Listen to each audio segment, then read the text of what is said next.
اللہ تعالیٰ کی خیر اور شر کے بارے میں خفیہ تدابیر بہترین اور زبردست واقعات کے ساتھ جانیں گے اس ویڈیو میں۔ تو چلیے ویڈیو شروع کرتے ہیں۔ بسم اللہ الرحمن الرحیم۔ السلام علیکم۔ خیر اور شر کی تدبیریں۔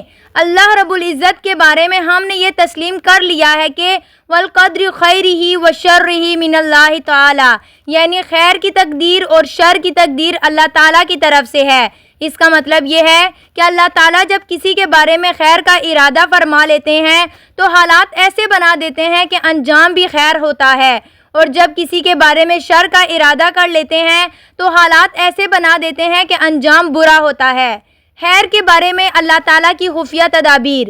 جب قیامت کے دن اللہ تعالیٰ اپنے بندوں کو بخشنے پہ آئیں گے تو ایسی تدابیر اختیار فرمائیں گے کہ بندوں کے گناہوں کو بخشنے کے بہانے بنتے چلے جائیں گے۔ یہ خیر والی خفیہ تدبیریں ہوں گی۔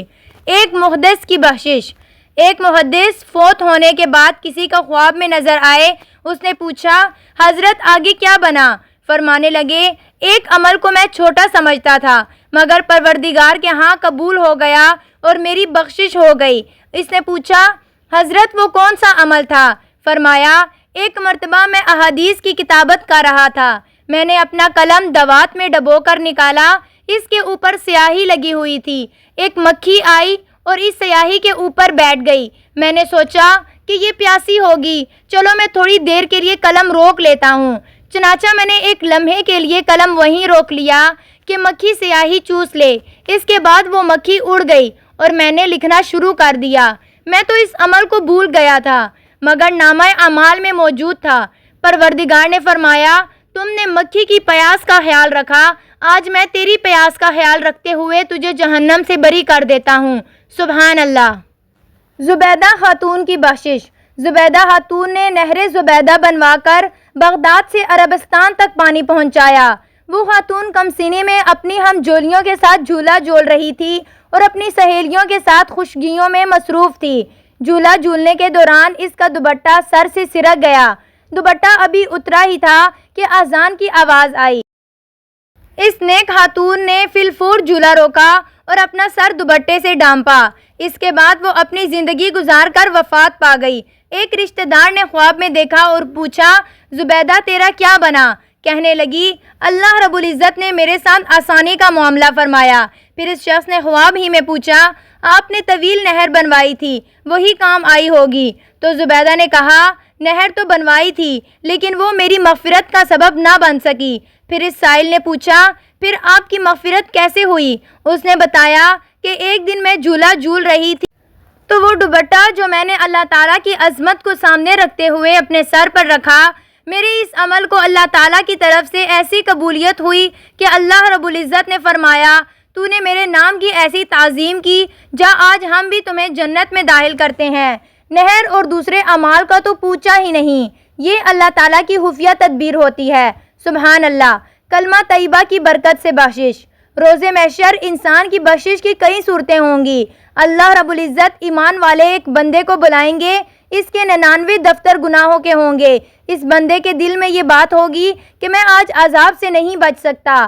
اللہ رب العزت فرمائیں گے، اے بندے، تمہارا ایک عمل ہمارے پاس موجود ہے، ہم اس کو بھی تیرے نامہ اعمال میں تولیں گے۔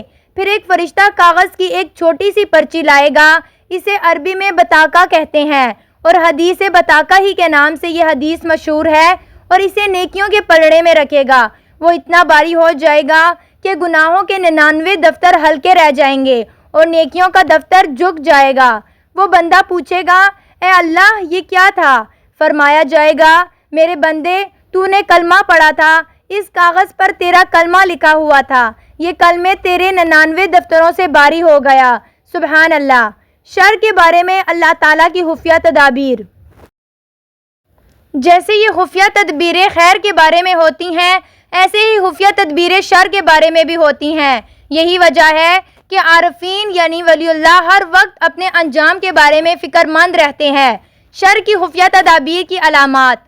یاد رکھنا کہ ظاہر میں بندہ دین کا کام کر رہا ہوتا ہے لیکن اندر سے وہ دین سے محروم ہو رہا ہوتا ہے۔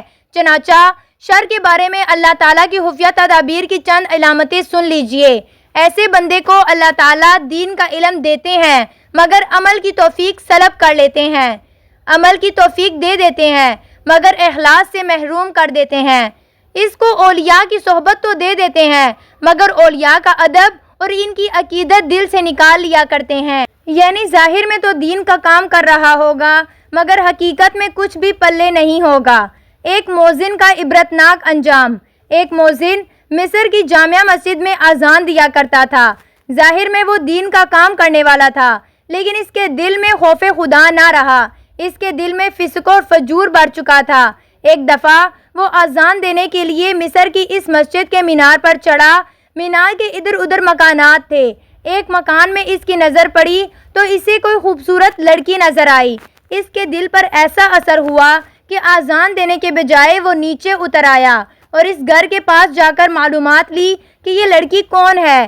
کسی نے کہا کہ یہ فلاں جگہ اس کا باپ ہے۔ یہ اس کے پاس گیا، معلومات لی کہ آپ کون ہیں۔ اس نے کہا کہ ہم عیسائی ہیں اور یہاں نئے آ کر بسے ہیں، ابھی ایک دن ہوا ہے کہ ہم یہاں آ کر ٹھہرے ہیں۔ اس نے کہا کہ اچھا، میں چاہتا ہوں کہ میں آپ لوگوں کے ساتھ تعلقات رکھوں۔ اس عیسائی نے کہا اس کے لیے شرط یہ ہے کہ تمہیں ہمارے دین پر آنا پڑے گا، پھر میں اپنی بیٹی کا تمہارے ساتھ رشتہ بھی کر دوں گا۔ یہ بڑا خوش ہوا، کہنے لگا ٹھیک ہے، میں تمہارے دین کو قبول کر لیتا ہوں۔ عیسائی نے کہا میرے ساتھ آؤ۔ چنانچہ وہ اس کے ساتھ سیڑھیاں چڑھ کر مکان پر جانے لگا۔